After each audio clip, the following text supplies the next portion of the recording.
अभी हम लोग श्रीमद् भगवद गीता यथारूप से अध्याय 11 का पाठ करेंगे।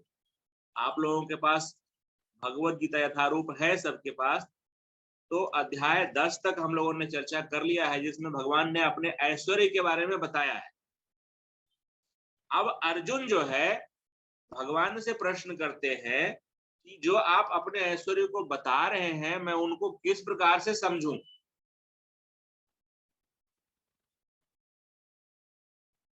आप मुझे थोड़ा अपना विराट रूप दिखाइए। तो अध्याय 11 का नाम क्या है? विराट रूप। विराट रूप। तो पहले मैं इसको पूरा पढ़ूंगा और आप लोग भी अपने सामने भगवत गीता यथारूप रख लीजिए और इसको पढ़िए। अच्छा दिन है आज, एकादशी के दिन हम लोग भगवान के विराट रूप का चिंतन करें और भगवान के विराट रूप के माध्यम से भगवान के दिव्य रूप को समझने का प्रयास करें। गीता सुगीता कर्तव्या किम अन्ये शास्त्र विस्तरे या स्वयं पद्मनाभस्य मुख पद्मादिनी स्थिता। ग्रंथराज श्रीमद् भगवद गीता की जय। अर्जुन उवाच मद अनुग्रहाय परमं गुह्यम अध्यात्म संगीतम यत्त्वया उक्तं वचः तेन मोहः अयं विगतः मम। भव अप्ययो हि भूतानां श्रुतो विस्तरशः मया त्वत्तः कमलपत्राक्ष माहात्म्यम् अपि च अव्ययम्। एवम् एतत् यथा आथ त्वम् आत्मानं परमेश्वर द्रष्टुमिच्छामि ते रूपम् ईश्वरं पुरुषोत्तमम्। मन्यसे यदि तत्सत्यं मया द्रष्टुम् इति प्रभो योगेश्वर ततो मे त्वं दर्शयात्मानम् अव्ययम्। श्री भगवान उवाच पश्य मे पार्थ रूपाणि शतशो अथ सहस्रशः नानाविधानि दिव्यानि नानावर्णाकृतीनि च। पश्य आदित्यान् वसून् रुद्रान् अश्विनौ मरुतः तथा बहुनि अदृष्टपूर्वाणि पश्य आश्चर्याणि भारत। यहैकस्थं जगत्कृत्स्नं पश्याद्य सचराचरं मम देहे गुडाकेश यच्च अन्यद् द्रष्टुम् इच्छसि न तु मां शक्यसे द्रष्टुम्। अनेन एव स्वचक्षुषा दिव्यं ददामि ते चक्षु पश्य मे योगमैश्वरम्। संजय उवाच एवमुक्त्वा ततः राजन् महायोगेश्वरः हरिः दर्शयामास पार्थाय परमं रूपम् ऐश्वरम्। अनेक वक्त्र नयनम् अनेक अद्भुतं दर्शनम् अनेक दिव्य आभरणं दिव्य माल्य अंबरधरं दिव्य गंध अनुलेपनम सर्व आश्चर्यमयं देवम् अनंतं विश्रुता मुखम्। दिवि सूर्य सहस्रस्य भवेत् युगपत् उत्थिता यदि भाः सदृशीं सा स्यात् भासः तस्य महात्मनः। तत्रैकस्थं जगत्कृत्स्नं प्रविभक्तम् अनेकधा अपश्यत् देवदेवस्य शरीरे पाण्डवः तदा। ततः सः विस्मय आविष्टः हृष्टरोमाः धनञ्जयः प्रणम्य शिरसा देवं कृत अंजलि अभासतः।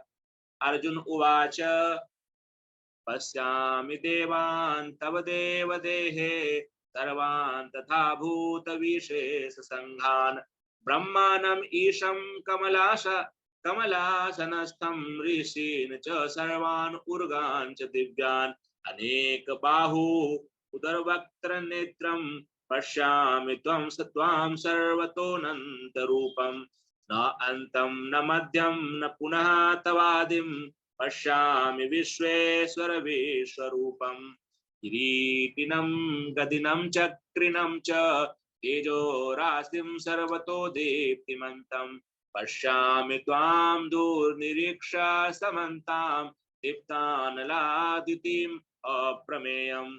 त्वम् अक्षरं परमं वेदितव्यं त्वम् अस्य विश्वस्य परमनिधानम्। त्वम् अव्ययः शाश्वत धर्मगुप्ता सनातनः त्वं पुरुषो मते मे। अनादिमध्य अन्तम् अनन्तवीर्यम् अनन्तबाहुं शशिसूर्यनेत्रम् पश्यामि त्वां दीप्तहुताशवक्त्रं स्वतेजसा विश्वम् इदं तपन्तं यो पृथिव्योः इदमा अन्तरं हि व्याप्तं त्वया एकेन दिशश्च सर्वाः दृष्टा अद्भुतं रूपम् उग्रं तवेदं लोकत्रयं प्रव्यथितं महात्मन् अमीहि त्वां सुरसङ्घा विशन्ति केचिदभीता प्राञ्जलयो गृह्णन्ति स्वस्ति इति उक्त्वा महर्षि सिद्धिसङ्घा स्तुवन्ति त्वां स्तुतिभिः पुष्कलाभिः रुद्रादित्या बसवो ये च साध्या विश्वे अश्विनो मरुतशोश्च ऊष्मपाश्च गन्धर्व यक्ष असुर सिद्ध संघा वीक्षन्ते त्वां विस्मिताश्चैव सर्वे रूपं महत्ते बहुवक्त्र नेत्रं महाबाहो बहुबाहुरपादं बहु उदरं बहुद्रष्टा करालं दृष्ट्वा लोकाः प्रव्यथिताः तथा अहं नभः स्पृशं दीप्तम् अनेकवर्णं व्यात्त आननं दीप्तविशालनेत्रं दृष्ट्वा हि त्वां प्रव्यथित अन्तः आत्मा धृतिं न विन्दामि शमं च विष्णो दंष्ट्रा करालानि च ते मुखानि दृष्ट्वैव कालानलसन्निभानि दिशो न जाने न लभे च शर्मो प्रसीद देवेश जगन निवास अमी च त्वां धृतराष्ट्रस्य पुत्राः सर्वे सहैवावनिपालसङ्घैः भीष्मो द्रोणः सूतपुत्रस्तथासौ सहास्मदीयैरपि योधमुख्यैः वक्त्राणि ते त्वरमाना विशन्ति दंष्ट्रा करालानि भयानकानि केचिद्विलिङ्गा दशनान्तरेषु सदृश्यन्ते चूर्णितैरुक्तमाङ्गैः यथा नदीनां बहवो अम्बुवेगाः समुद्रमेवाभिमुखा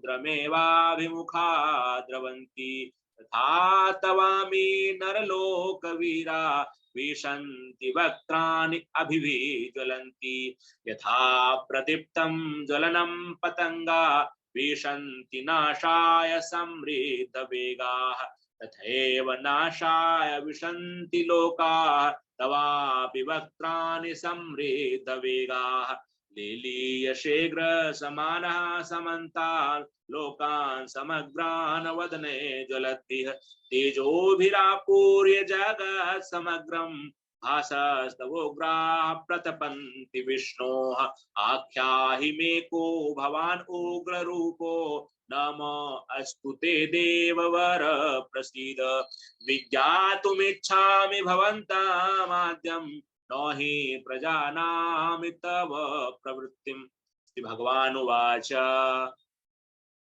कालो अस्मि लोकक्षय कृत प्रवृद्धो लोकान् समाहर्तुम् इह प्रवृत्तः ऋतेऽपि त्वां न भविष्यन्ति सर्वे एव स्थिताः प्रत्यनीकेषु योधाः तस्मात् त्वम् उत्तिष्ठ यशः लभस्व जित्वा शत्रून् भुङ्क्षस्व राज्यं समृद्धं मयि वै ते निहिता पूर्वमेवं निमित्तमात्रं भव सव्यसाचिन् द्रोणं च भीष्मं च जयद्रथं च कर्णं तथान्यापि योधा वीरान् मया हतास्त्वं जहिमा व्यथिष्ठा युद्धश्वचेतासि रणे सपत्नान्। संजय उवाच एतत् श्रुता वचनं केशवस्य कृताञ्जलिवेपमानः कीर्ति नमः कृत्वा भूय एवाह कृष्णं सौगद्गदं भीतः प्रणम्य। अर्जुन उवाच स्थाने ऋषिकेश तव प्रकृत्या जगत प्रहर्षत् अनुरज्यते च रक्षांसि भीतानि दिशो द्रवन्ति सर्वे नमस्यन्ति च सेधसङ्घाः कस्माच्च तेन न मेरन्महात्मन् गरीयसे ब्रह्मणो अप्यादिकर्त्रे अनंत देवेश जगन्निवास त्वम् अक्षरं सद सद तत्परं यत् त्वम् आदिदेवः पुरुषः पुराणः त्वम् अस्य विश्वस्य परमं निधानम् वेत्तासि वेद्यं च परं च धामं त्वया ततं विश्वम् अनन्तरूपम् वायुः यमो अग्निः वरुणः शशाङ्क प्रजापतिः त्वं प्रपितामहश्च नमो नमस्ते अस्तु सहस्रकृत्वः पुनश्च भूयो अपि नमो नमस्ते नमः पुरस्तादथ पृष्ठतस्ते नमोऽस्तु ते सर्वत एव सर्व अनन्तवीर्यम् अतिविक्रमस्त्वं सर्वं समाप्नोषि ततोऽसि सर्वं सखेति मत्वा प्रसभं यदुक्तं हे कृष्ण हे यादव हे सखेति अजानता महिमानं तवेदं मया प्रमादात् प्रणयेन वापि यत्वः सार्थं सत्कृतोऽसि विहारस्य आसन् भोजनेषु एको अथ अच्युत तत्समक्षं तत्क्षामये त्वाम् अहम अप्रमेयं पितासि लोकस्य चराचरस्य त्वम् अस्य पूज्यस्य गुरुः गरीयान् न त्वत्समो अप्यधिकः कुतोऽन्यः लोकः त्रये अप्य प्रतिम प्रभावः तस्मात् प्रणम्य प्रणिधाय कायं प्रसादये त्वाम् अहमीशमिड्यं पितेव पुत्रस्य सखेव सख्युः प्रियः प्रिया अर्हसि देव सोढुम् अदृष्टपूर्वं ऋषितो अस्मि दृष्ट्वा भयेन च प्रव्यथितं मनो मे तदेव मे दर्श देव रूपं प्रसीद देवेश जगन निवास किरीटिनं गदिनं चक्रहस्तम् इच्छामि त्वां द्रष्टुम् अहं तथैव तेनैव रूपेण चतुर्भुजेन सहस्रबाहो भव विश्वमूर्ते श्री भगवान उवाच मया प्रसन्नेन तवार्जुनेदं रूपं परं दर्शितम् आत्मयोगात् तेजोमयं विश्वम् अनन्तमाद्यं यन्मे तु त्वदन्येन न दृष्टपूर्वं न वेदयज्ञ अध्ययनैः न दानैः न च क्रियाभिः न तपेभिः उग्रैः एवं रूपः शक्यम् अहं निर्लोके द्रष्टुं त्वदन्येन कुरु प्रवीर माते व्यथा मा च विमूढभावो दृष्ट्वा रूपं घोरम् इदम् इदम् एदं व्यपेतभिः प्रीतमनाः पुनस्त्वं तदेव मे रूपम् इदं प्रपश्य संजय उवाच इति अर्जुनं वासुदेवः तथोक्त्वा स्वकं रूपं दर्शयामास भूयः आश्वासयामाश्च भीतामेनं भूत्वा पुनः सौम्य वपुः महात्मा अर्जुन उवाच दृष्ट्वे इदं मानुषं रूपं तव सौम्यं जनार्दनम् इदानीम् अश्मि संवृत्तः सचेता प्रकृतिं गतः भगवान् उवाच सुदुर्दर्शम् इदं रूपं दृष्टवान् असि यन्मम देवा अप्यस्य रूपस्य नित्यं दर्शनकाङ्क्षिणः नाहं वेदैर्न तपसा न दानेन न च ईज्जया शक्य एवं विदो द्रष्टुं द्रष्टावनासि माम यथा भक्त्या तु अनन्या शक्य अहम् एव विदो अर्जुन ज्ञातुं द्रष्टुं च तत्त्वेन प्रवेष्टुं च परन्तप मत्कर्म कृतमत्परमः मद्भक्तः संगवर्जितः निर्वैरः सर्वभूतेषु यः सह माम् एति पांडव। हरे कृष्णा। तो ये हमने जो है आपको अध्याय 11 के बारे में धारा प्रवाह पढ़ा है, जिसमें कि भगवान के विराट रूप के बारे में चर्चा की गई है। तो भगवान ने 10वें अध्याय में अपने ऐश्वर्य के बारे में बताया है कि भगवान को किन किन रूप में हम देख सकते है ना।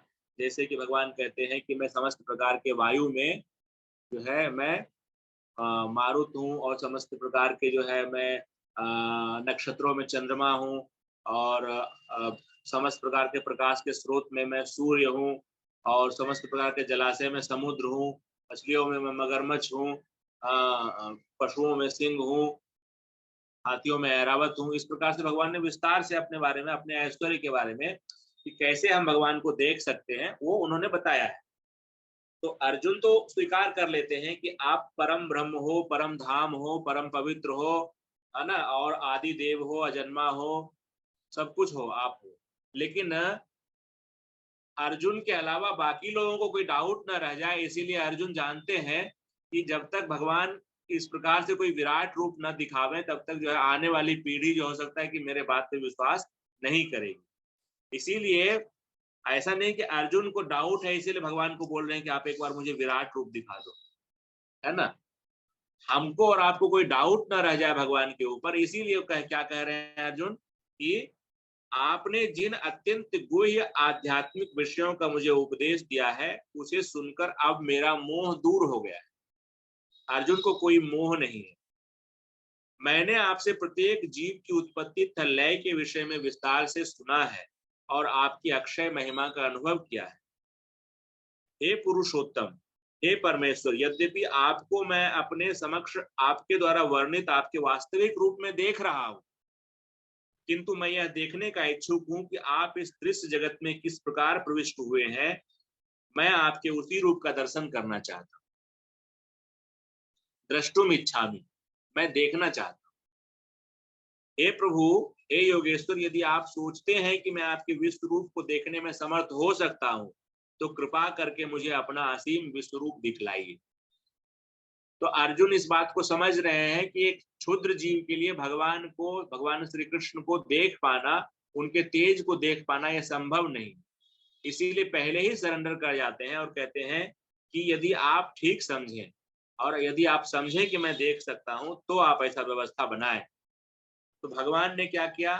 भगवान ने कहा, हे अर्जुन, हे पार्थ, अब तुम मेरे ऐश्वर्य को सैकड़ों हजारों प्रकार के दैवी तथा विविध रंगों वाले रूपों को देखो। लो, तुम आदित्यों, वसुओं, रुद्रों, अश्विनी कुमारों तथा अन्य देवताओं के विभिन्न रूपों को यहाँ देखो। तुम ऐसे अनेक आश्चर्यमय रूप को देखो जिन्हें पहले कभी किसी ने नहीं देखा या नहीं सुना है। हे अर्जुन, तुम जो कुछ भी देखना चाहो उसे तत्क्षण मेरे शरीर में देखो। तुम इस समय तथा भविष्य में जो कुछ भी देखना चाहते हो उसको यह विश्वरूप दिखाने वाला है। यहाँ एक ही स्थान पर चर अचर सब कुछ है, किंतु तुम मुझे अपने इन आंखों से नहीं देख सकते हो, अतः मैं तुम्हें दिव्य आंखें दे रहा हूं। अब मेरे योग ऐश्वर्य को देखो। तो भगवान के दिव्य रूप को देखने के लिए भगवान से हमको क्या चाहिए?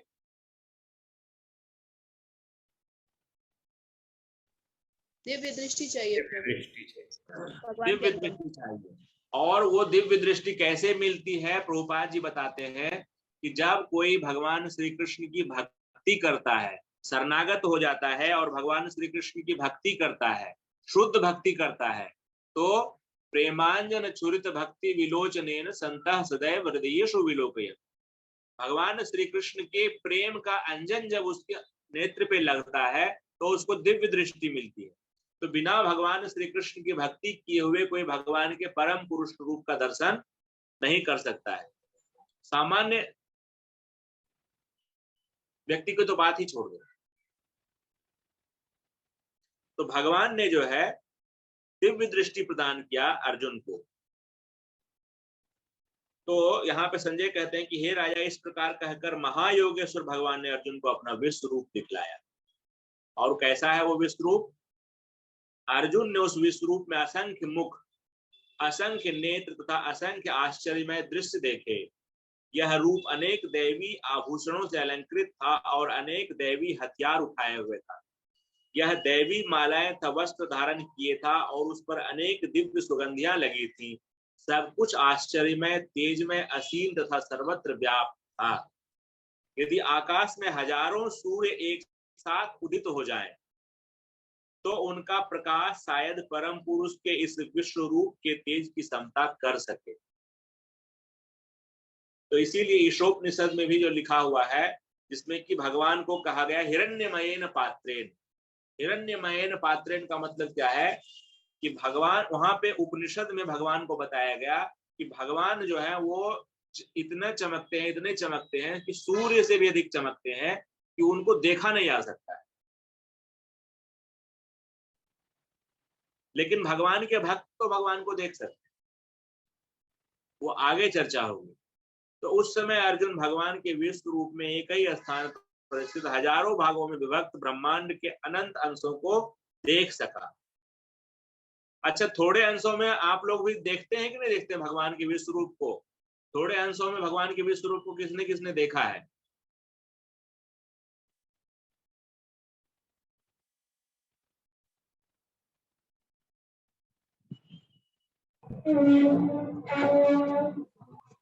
प्रभु जी, भगवान के विश्व रूप को किसी अंश में आप लोगों ने देखा है? हरे कृष्णा प्रभु जी। हाँ, यस प्रभु। हम लोग डेली देखते हैं, जैसे चंद्रमा, सूर्य, बादल जैसे भगवान के केस हैं। यस। और जी, सूर्य और चंद्र जो आंखें हैं। हाँ, जी। भास्वान यथा समसकलेषु निजेषु तेजः। भगवान का तेज, भगवान की आंख है सूर्य। सूर्य और चंद्रमा को तो हम रोज ही देखते हैं।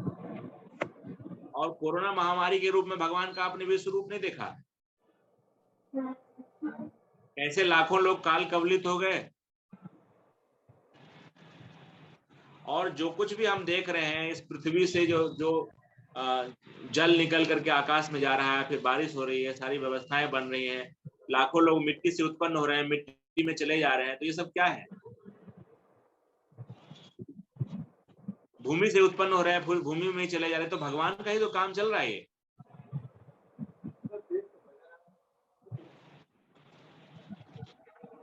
तब मोहग्रस्त एवं आश्चर्यचकित रोमांचित हुए अर्जुन ने प्रणाम करने के लिए मस्तक झुकाया और वह हाथ जोड़कर भगवान से प्रार्थना करने लगा। अर्जुन ने कहा, हे भगवान कृष्ण, मैं आपके शरीर में सारे देवताओं तथा अन्य विभिन्न जीवों को एकत्र देख रहा हूँ। मैं कमल पर आसीन ब्रह्मा, शिव जी तथा समस्त ऋषियों एवं दिव्य सर्पों को देख रहा हूँ।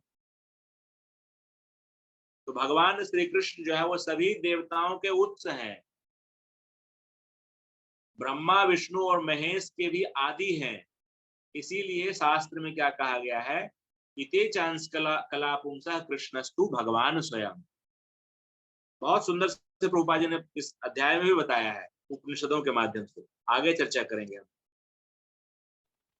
हे विश्वरूप, हे विश्वेश्वर विश्वरूप, मैं आपके शरीर में अनेकानेक हाथ, पेट, मुंह तथा आंखें देख रहा हूँ, जो सर्वत्र फैले हैं और जिनका अंत नहीं है। आप में न अंत दिखता है, न मध्य और न आदि। आपके रूप को उसके चकाचौंध तेज के कारण देख पाना कठिन है, क्योंकि वह प्रज्वलित अग्नि की भांति अथवा सूर्य के अपार प्रकाश की भांति चारों ओर फैल रहा है। तो भी मैं इस तेजोमय रूप को सर्वत्र देख रहा हूं, जो अनेक मुकुटों, गदाओं तथा चक्रों से विभूषित है। आप परम आद्य ज्ञेय वस्तु हैं। आप इस ब्रह्मांड के परम आधार हैं। आप अव्यय तथा पुराण पुरुष हैं। आप सनातन धर्म के पालक भगवान हैं। यही मेरा मत है। आप आदि, मध्य तथा अंत से रहित हैं। आपका यश अनंत है। आपकी असंख्य भुजाएं हैं और सूर्य तथा चंद्रमा आपकी आंखें हैं। मैं आपके मुख से प्रज्वलित अग्नि निकलते और आपके तेज से संपूर्ण ब्रह्मांड को जलते हुए देख रहा हूं। यद्यपि आप एक हैं, किंतु आप आकाश तथा सारे लोकों एवं उनके बीच के समस्त अवकाश में व्याप्त हैं। हे महापुरुष, आपके इस अद्भुत तथा भयानक रूप को देखकर सारे लोग भयभीत हैं। देवों का सारा समूह आपकी शरण ले रहा है और आप में प्रवेश कर रहा है। उनमें से कुछ अत्यंत भयभीत होकर हाथ जोड़कर आपकी प्रार्थना कर रहे हैं। महर्षियों तथा सिद्धों का समूह कल्याण हो कहकर वैदिक स्त्रोतों का पाठ करते हुए आपकी स्तुति कर रहे हैं। शिव के विभिन्न रूप आदित्यगण, वसु, साध्य, विश्वदेव, दोनों अश्विनी कुमार, मरुतगण, पितृगण, गंधर्व, यक्ष, असुर तथा सिद्ध देव सभी आपको आश्चर्यपूर्वक देख रहे हैं। हे महाबाहो, आपके इस अनेक मुख, नेत्र, बाहु, जंघा, पांव, पेट तथा भयानक दांतों वाले विराट रूप को देखकर देवतागण सहित सभी लोग अत्यंत विचलित हैं और उन्हीं की तरह मैं भी विचलित हूँ। हे सर्वव्यापी विष्णु, नाना ज्योतिर्मय रंगों से युक्त आपको आकाश का स्पर्श करते हुए मुख फैलाए तथा बड़ी बड़ी चमकती आंखें निकाले देखकर भय से मेरा मन विचलित हो रहा है। मैं न तो धैर्य धारण कर पा रहा हूँ, न मानसिक संतुलन ही पा रहा हूँ। हे देवेश, हे जगन निवास, आप मुझ पर प्रसन्न हो। मैं इस प्रकार से आपके प्रलयाग्नि स्वरूप मुखों को तथा विकराल दांतों को देखकर अपना संतुलन नहीं रख पा रहा हूँ। मैं सब ओर से मोहग्रस्त हो रहा हूँ।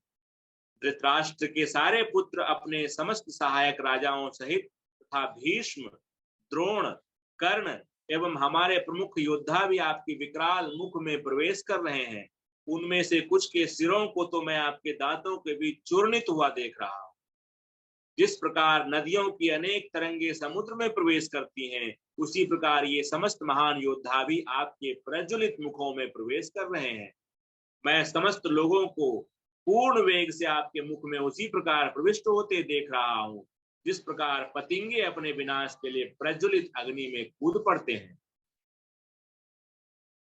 हे विष्णु, मैं देखता हूं कि आप अपने प्रज्वलित मुखों से सभी दिशाओं के लोगों को निगल रहे हैं। आप सारे ब्रह्मांड को अपने तेज से आपूरित करके अपनी विकराल झुलसाती किरणों सहित प्रकट हो रहे हैं। हे देवेश, कृपा करके मुझे बतलाइए कि इतने उग्र रूप में आप कौन हैं। मैं आपको नमस्कार करता हूँ। कृपा करके मुझ पर प्रसन्न हो। आप आदि भगवान हैं। मैं आपको जानना चाहता हूँ, क्योंकि मैं नहीं जान पा रहा हूँ कि आपका प्रयोजन क्या है। तो भगवान यहाँ पे कितना सुंदर बात बोलते हैं, कालो अस्मि लोक क्षये कृत प्रवृद्धो। समस्त जगतों को विनष्ट करने वाला काल मैं ही हूं। भगवान का एक बहुत सुंदर नाम है हरि, और हरि का मतलब होता है हरण करने वाला।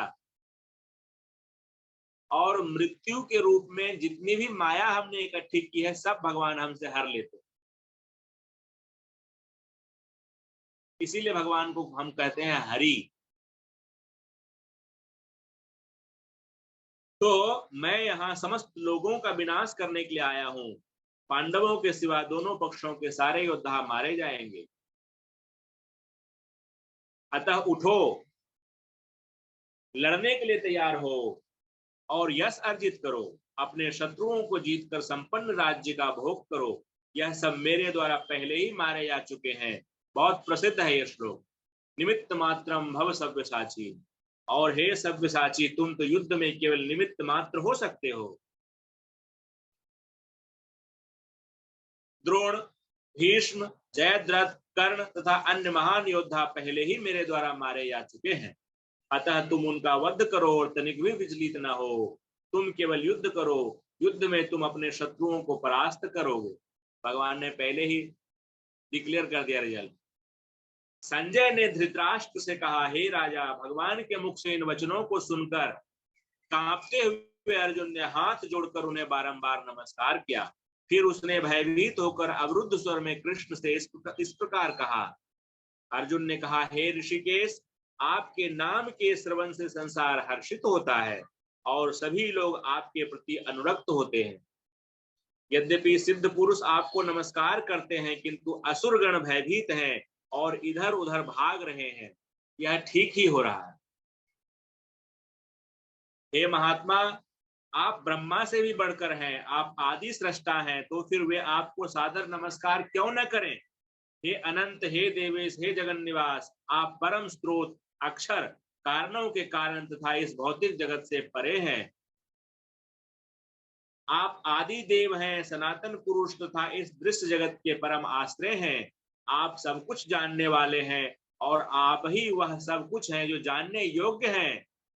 आप भौतिक गुणों से परे परम आश्रय हैं। हे अनंत रूप, यह संपूर्ण दृश्य जगत आप में व्याप्त है।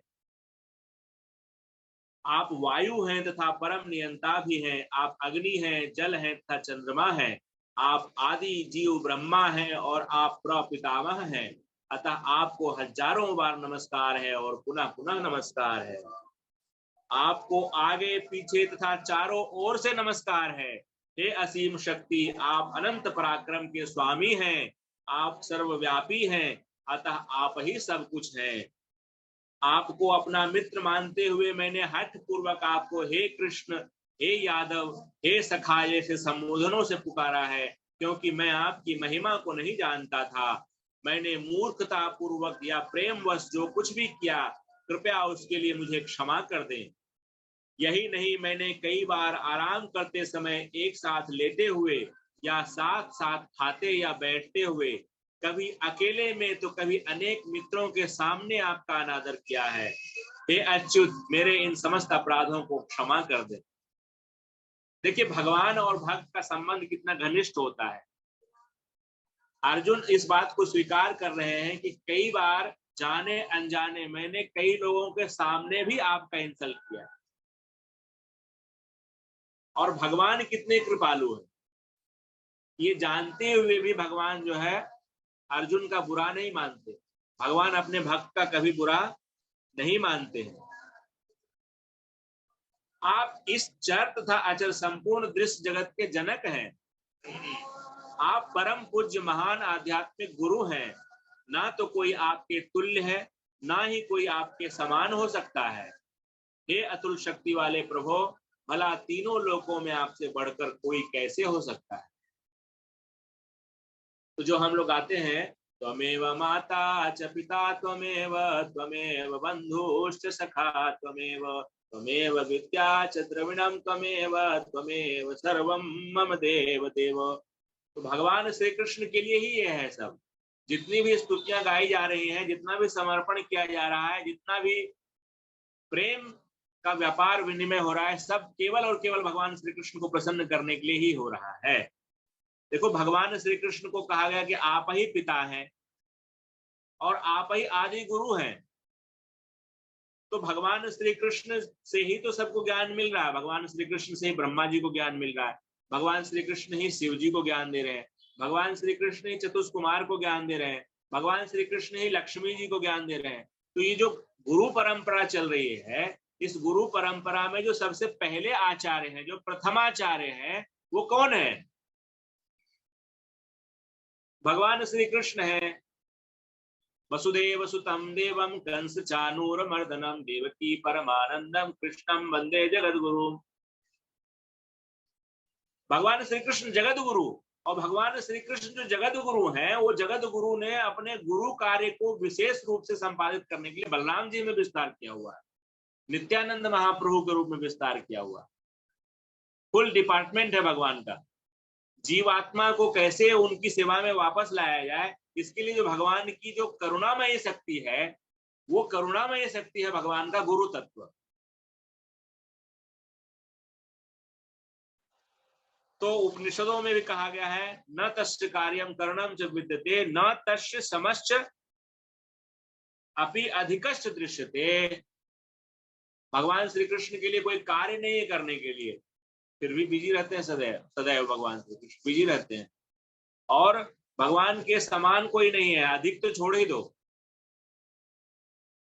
इसीलिए जो है, जब कृष्णी गर्भा ने भगवान से प्रार्थना किया कि हमें आपके समान पुत्र चाहिए, तो भगवान ने कहा कि माता, मेरे समान दूसरा कोई नहीं है, इसीलिए मुझे ही आपका संतान बन करके आना पड़ेगा।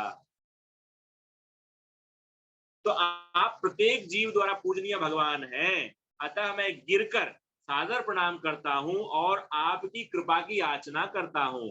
जिस प्रकार पिता अपने पुत्र की धिखाई सहन करता है, वात्सल्य प्रेम, या मित्र अपने मित्र की धृष्टता सह लेता है, सख्य भाव, या प्रिय अपने प्रिया का अपराध सहन कर लेता है, माधुर्य भाव, उसी प्रकार आप कृपा करके मेरी त्रुटियों को सहन कर लें।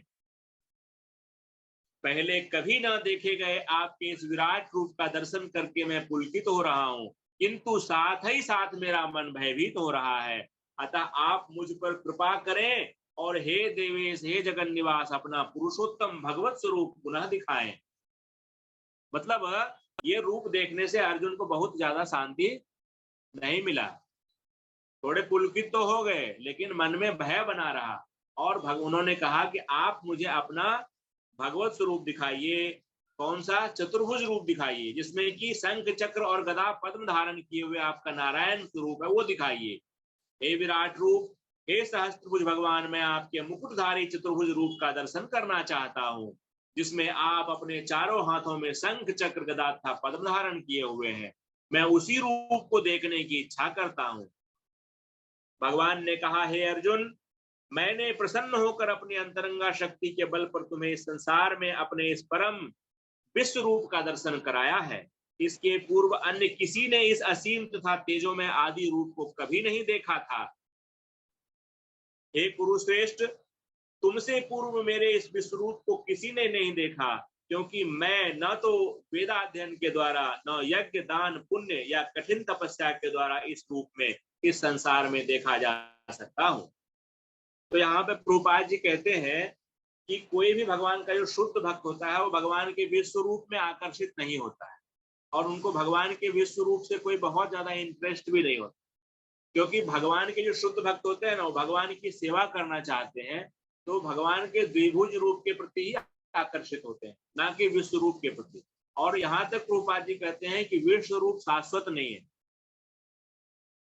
ब्रह्मांड का तो प्रलय हो जाता है, लेकिन भगवान गोलोक वृंदावन में जो अपने शुद्ध भक्त के साथ रहे आते हैं, वो भगवान का नित्य स्वरूप है। गोलोक एव निवसत्य खिलात्म भूत, समझ रहे हैं ना? इसीलिए भगवान के विश्व रूप को देखना किसी भी भक्त का कोई ऑब्जेक्टिव नहीं होता है, अर्जुन का भी नहीं है। अर्जुन केवल और केवल, मैंने पहले ही बताया, इसलिए विश्व रूप को दिखाया है कि कल को कोई ये ना कहे कि भाई मैं भी भगवान हूं। अगर आप भी भगवान है तो आप अपना विश्व रूप दिखाइए। भगवान कृष्ण ने अपना विश्व रूप दिखाया, चतुर्भुज रूप दिखाया, द्विभुज रूप दिखाया, आप क्या दिखाएंगे? जरा आप भी दिखाइए। इसीलिए यहाँ पे विभूति योग के बाद विराट रूप रखा गया है, नहीं तो अर्जुन को भगवान के विराट रूप को देखने की कोई आवश्यकता नहीं है। तुम मेरे इस भयानक रूप को देखकर अत्यंत विचलित एवं मोहित हो गए हो, अब मैं इसे समाप्त करता हूँ। हे मेरे भक्त, तुम समस्त चिंताओं से पुनः मुक्त हो जाओगे, तुम शांत चित्त से अब अपना इच्छित रूप देख सकते हो। संजय ने धृतराष्ट्र से कहा। अर्जुन से इस प्रकार कहने के बाद भगवान कृष्ण ने अपना असली चतुर्भुज रूप प्रकट किया और अंत में 2 भुजाओं वाला अपना रूप प्रदर्शित करके भयभीत अर्जुन को धैर्य बंधाया। तो यहाँ पे जो कहते हैं 50वें श्लोक में, इति अर्जुनम वासुदेवः तथा उक्त्वा स्वकं रूपम दर्शयामास भूयः आश्वासयाम आश्च भीतम एनम भूत्वा पुनः सौम्य बपुः महात्मा। इसमें सौम्य बपुः जो कहा गया है, जो भगवान का जो बपुः का मतलब जो भगवान का रूप है, जो सौम्य रूप है, जो ओरिजिनल फॉर्म है, वो फॉर्म है भगवान का द्विभुज रूप।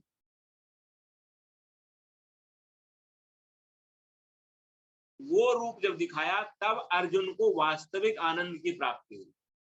पहले विराट रूप दिखाया, विराट रूप में अर्जुन भयभीत हो गए, फिर भगवान ने चतुर्भुज रूप दिखाया, नारायण का स्वरूप दिखाया, उसमें अर्जुन प्रसन्न हुए। लेकिन वास्तविक शांति कब मिली?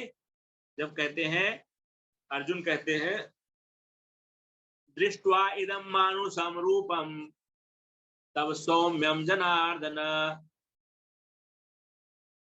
कि हे जनार्दन, आपके इस अतीव सुंदर मानवीय रूप को देखकर अब मैं स्थिर चित्त हूं और मैंने अपनी प्राकृत अवस्था प्राप्त कर ली है।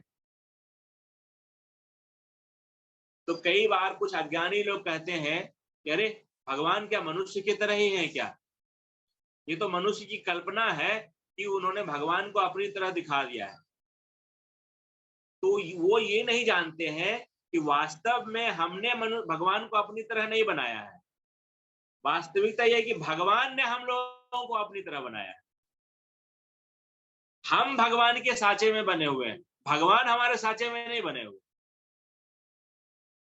बात समझ में आ रही है? मनुष्य को स्पेशल क्यों बनाया भगवान ने?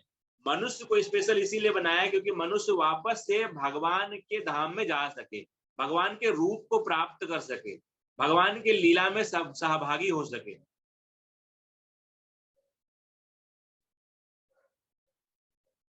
तो इसीलिए जब हमको भगवान के धाम में जाने के लिए ट्रेन होना है, तो इसीलिए भगवान ने हमको अपने जैसा शरीर दिया। तो इसीलिए अर्जुन कहते हैं कि दृष्ट्वा इदम मानुषम रूपम तब सौम्यम जनार्दनम, मैं आपके इस सौम्य मानुषी रूप को देख करके अब स्थिर चित्त हो गया हूँ, आनंद में विभोर हो गया हूँ, और मैंने अपनी प्राकृतिक अवस्था प्राप्त कर ली है। तो भगवान क्या कहते हैं? भगवान कहते हैं सुदूरदर्शम, सुदूरदर्शम। ये जो है ना, ये जो दर्शन आपको दे रहा हूं, ये बहुत रेयर है, ये सामान्य दर्शन नहीं है। कोई सोचते हैं कि अरे भगवान श्री कृष्ण तो मनुष्य है, कोई महापुरुष है, वो मूर्ख है, वो पाषंडी है जो भगवान श्री कृष्ण को एक केवल महामानव मानता है, या कोई एक मानता है कोई महापुरुष है, तो वो एक पाषंडी है। भगवान कहते हैं कि ये जो आपको जो रूप में दिखा रहा हूं, ये सुदूरदर्शम, देख पाने में अत्यंत कठिन है, और ये जो रूप है देवा अप्यस्य रूपस्य नित्यम दर्शन कांक्षिणः, देवी देवता भी इस रूप को देखने के लिए नित्य जो है लालायित रहते हैं, आशे में रहते हैं। जब देवताओं को पता चला कि भगवान श्री कृष्ण जो है माता देवकी के गर्भ में आ चुके हैं, तो क्या इंद्र, चंद्र, वरुण, ब्रह्मा, शिव सब आ गए स्तुति करने के लिए, हाथ जोड़ करके कि हे प्रभु, हम आपका दर्शन करना चाहते हैं। तो यही भगवान कहते हैं कि तुम मेरे जिस रूप को इस समय देख रहे हो, उसे देख पाना अत्यंत दुष्कर है, यहाँ तक कि देवता भी इस अत्यंत प्रिय रूप को देखने की ताक में रहते हैं। तो यदि जैसे भक्ति में नए नए जब आते हैं हम लोग, तो हम लोगों को बीमारी रहती है कि हम विराट रूप देखेंगे, है ना, ऐसा लगता है कि हम भगवान का विराट रूप का दर्शन देखेंगे, चतुर्भुज रूप का दर्शन देखेंगे। लेकिन जब आप अच्छे से हरि नाम का जप करिएगा और क्लास अटेंड करिएगा, तो ये सब जो है आपकी इच्छाएं जो है वो खत्म हो जाएंगी, और केवल भगवान श्री कृष्ण के द्विभुज रूप से ही प्रेम करने का और उनके साथ लीला विनिमय करने की ही आपकी इच्छा रह जाएगी, और कोई भी जो है सस्ती वाली इच्छा आपकी नहीं बचेगी। जब भगवान श्री कृष्ण की बहुत सुंदर रास लीला हो रही थी, तो रास लीला खेलते खेलते भगवान श्री कृष्ण ने गोपियों के विरह को बढ़ाने के लिए रास लीला में से अंतर्ध्यान हो गए, और अंतर्ध्यान होकर के और इमली तला में जाकर के भगवान जो है 4 हाथ वाला नारायण रूप धारण करके शंख चक्र गदा पद्म लेकर के बैठ गए, और सारी गोपियां जो है विरह में भगवान श्री कृष्ण को ढूंढती हुई कि आप जो है हमारी हत्या मत करो, हमने सर्वस्व त्याग दिया है आपके लिए, और आप हमें छोड़ करके कहाँ चले गए हो, हे नंद नंदन। ऐसा ढूंढते हुए जब वहां से गुजरी, तो उन्होंने जो है 4 भुजाओं वाले नारायण को देखा, और 4 भुजाओं वाले नारायण को देखा तो उनके तरफ जो है वो किंचित मात्र भी आकर्षित नहीं हुई,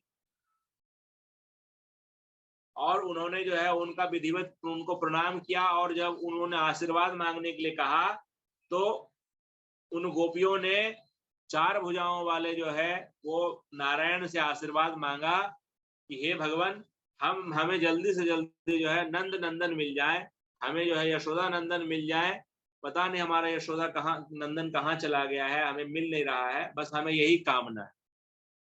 तो ये देख करके जो है इतने प्रसन्न हो गए कि अपने वास्तविक द्विभुज रूप में वापस प्रकट हो गए, और बोले अरे गोपियों, हम आपसे अत्यंत प्रसन्न हैं, आप नारायण से आकर्षित नहीं होती हैं और आप मुझसे आकर्षित होती हैं। और यही इसके उलट जो है, जब भगवान श्री कृष्ण रास लीला कर रहे थे और सारे देवी देवता देखने के लिए आए, तो लक्ष्मी जी भी जब देखने के लिए आए अपने वैकुंठ को छोड़ करके, तो भगवान श्री कृष्ण द्विभुज श्याम सुंदर के रूप को देख करके जो है वो अपने विमान पर से नीचे गिर गई मूर्छित होकर के, उनको नारायण की सुधि नहीं रह गई, और तब से वृंदावन में ही रह करके ब्रज के धूल में लोट पोट करके जो भगवान श्री कृष्ण को पति रूप में प्राप्त करने के लिए लक्ष्मी जी एक अंश से तपस्यारत। तो इसीलिए जो है कभी भी किसी भगवान के भक्त को चतुर्भुज रूप में या विराट रूप में कभी फंसना नहीं चाहिए। हमें तो बस वो जो मुरली बजाने वाला द्विभुज कृष्ण है, जो माथे पे मोर पंख की मुकुट को धारण करता है, पगड़ी बांधता है, और गले में उसके वैजयंती माला है, और कमर पे जो है पीताम्बरी धारण कर करके और बांसुरी लगा करके और तरह तरह के बनमालाओं से अपनी श्रृंगार करता है और गैयों के साथ दौड़ता है। हमें तो बस वही श्याम सुंदर वृंदावन बिहारी चाहिए, बाकी हम किसी को जानते नहीं। तो तुम अपने दिव्य नेत्रों से जिस रूप का दर्शन कर रहे हो उसे न तो वेदाध्ययन से, न कठिन तपस्या से, न दान से, न पूजा से ही जाना जा सकता है। कोई इन साधनों के द्वारा मुझे मेरे रूप में नहीं देख सकता। तो फिर कौन देख सकता है? तो मोस्ट इंपॉर्टेंट है इस श्लोक का, भक्त्या तु अनन्याः शक्य अहम एव विधा अर्जुन ज्ञातुम द्रष्टुम च तत्वेन प्रवेष्टुम च परंतप।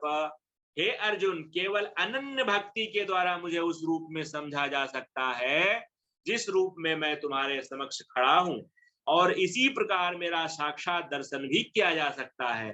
केवल इसी विधि से तुम मेरे ज्ञान के रहस्य को पा सकते हो। भक्त्या तु अनन्याः शक्य, अनन्य भक्ति के द्वारा ही केवल भगवान श्री कृष्ण को प्राप्त की जा सकती है। इसके अलावा दूसरा कोई रास्ता है नहीं, किसी शास्त्र में तो दिया नहीं है ना। तो बहुत सुंदर यहाँ पे प्रभुपाद जी जो है बहुत सुंदर तात्पर्य लिखते हैं, इसको बहुत विस्तार पूर्वक दिया है प्रभुपाद जी ने, इसको अवश्य पढ़िएगा। श्लोक क्रमांक 54 है। और भगवान श्री कृष्ण के बारे में वेदों के माध्यम से भी बताया गया है। गोपाल तापनी उपनिषद में कहा गया है, सच्चिदानंद रूपाय कृष्णाय क्लिष्टकारिणे नमो वेदांत वेद्याय गुरुवे बुद्धि साक्षिणे। मैं कृष्ण को प्रणाम करता हूँ जो सच्चिदानंदमय स्वरूप है, मैं उनको नमस्कार करता हूँ, क्योंकि उनको जान लेने का अर्थ है वेदों को जान लेना, अतः वे परम गुरु हैं। उसी प्रकरण में कहा गया है, कृष्णो वै परमम देवतम, कृष्ण भगवान है।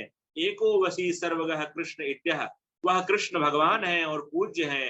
एको अपि सन बहुधा यो अवभाति, कृष्ण एक है किंतु वे अनंत रूपों तथा अनंत अंशों में अवतार के रूप में प्रकट होते हैं।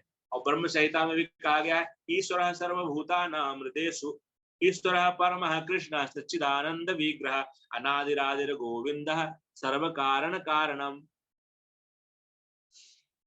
और भी शास्त्रों में कहा गया है, यत्रावतीर्णम कृष्णाख्यम परम ब्रह्म नराकृति, भगवान एक व्यक्ति है और उसका नाम है कृष्ण, और वह कभी कभी इस पृथ्वी पर अवतरित होते हैं। तो कितने प्रमाण चाहिए? श्रीमद् भागवत महापुराण कहते हैं, एते चांस कला पुंसः कृष्णस्तु भगवान स्वयं। लेकिन जिस पर भगवान की कृपा नहीं हो पाती है तो वो जान नहीं पाते हैं कि भगवान श्री कृष्ण पूर्ण पुरुषोत्तम भगवान है। तो हे अर्जुन, जो व्यक्ति सकाम कर्मों तथा मनोधर्म के कलमश से मुक्त होकर मेरी शुद्ध भक्ति में तत्पर रहता है, जो मेरे लिए ही कर्म करता है, जो मुझे ही जीवन लक्ष्य समझता है, और जो प्रत्येक जीव से मैत्री भाव रखता है, वह निश्चय ही मुझे प्राप्त करता है।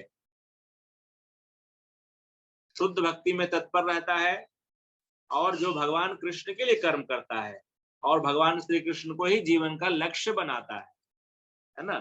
तो ये है भगवान को प्राप्त करने वाले भक्त का लक्षण। भगवान कृष्ण को प्राप्त करने का मतलब अनन्य भक्ति करना। ठीक है, मिली जुली भक्ति करेंगे तो फिर भगवान नहीं मिलने वाले। तो हमारा लक्ष्य वैसे ही होना चाहिए। ठीक है, गंगा जी जो है, गंगा जी हरिद्वार से निकलती हैं तो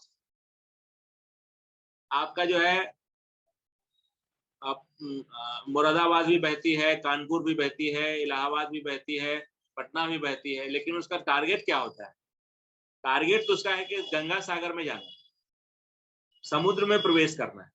तो उसी प्रकार से अभी हमारी स्थितियां परिस्थितियां कुछ भी हो, but within the heart there should be a firm conviction कि हमारा फाइनल लक्ष्य जो है वो नंद नंदन भगवान श्री कृष्ण ही हैं, उन्हीं को प्राप्त करना है। There is no other goal of my life.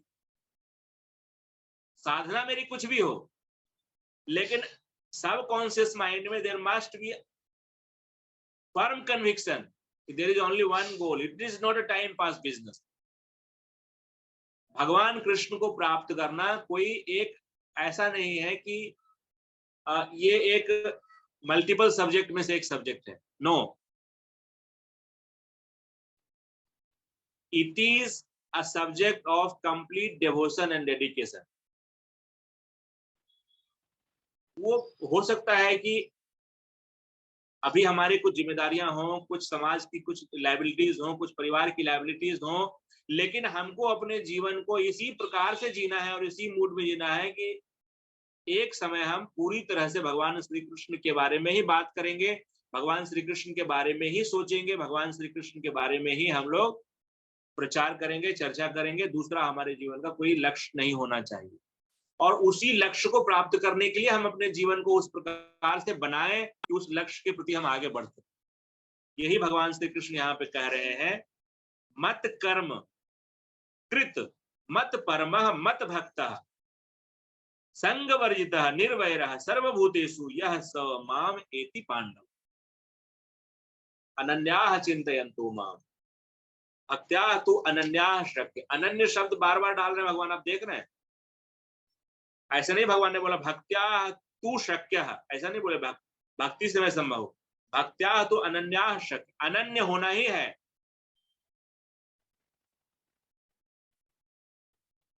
सर्वधर्मान परित्यज माम एकम शरणम ब्रज। फिर वहां पे शरणम के साथ एकम क्यों लगाया?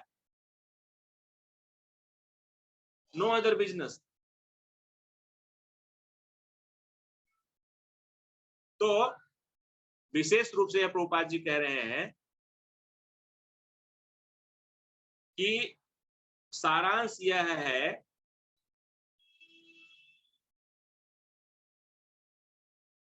कि मनुष्य को समझ लेना चाहिए कि 11वें अध्याय का तात्पर्य यही है कि कृष्ण का रूप ही सर्वोपरि है एवं परम सार है। विराट रूप तो बताया, लेकिन विराट रूप में फिर कंक्लूड करके आया तब सौम्यम जनार्दन दृष्टि तु मानुषम रूपम तब सौम्यम जनार्दनम। तो शांति कहां मिली, आनंद कहां मिला? विराट रूप में मिला, मनुष्य रूप में मिला, सौम्य मनुष्य रूप में मिला। तो हमको उन्हीं गोविंद से ही संबंध बनाना है और उन्हीं गोविंद की भक्ति करनी है। विराट रूप ये बताने के लिए है कि भगवान कृष्ण ही भगवान है। There should not be any bogus God, cheating God.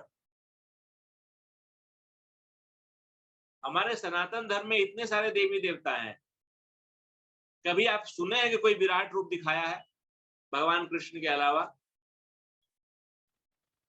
या किसी ने डिक्लेयर किया है कि मैं सुप्रीम पर्सनालिटी ऑफ गॉडहेड हूं? समझना चाहिए। हम केवल पिता ही कह सकते हैं कि मैं पिता हूं, कोई दूसरा नहीं कह सकता कि मैं पिता हूं। पिता तो एक ही है ना। आज की कथा को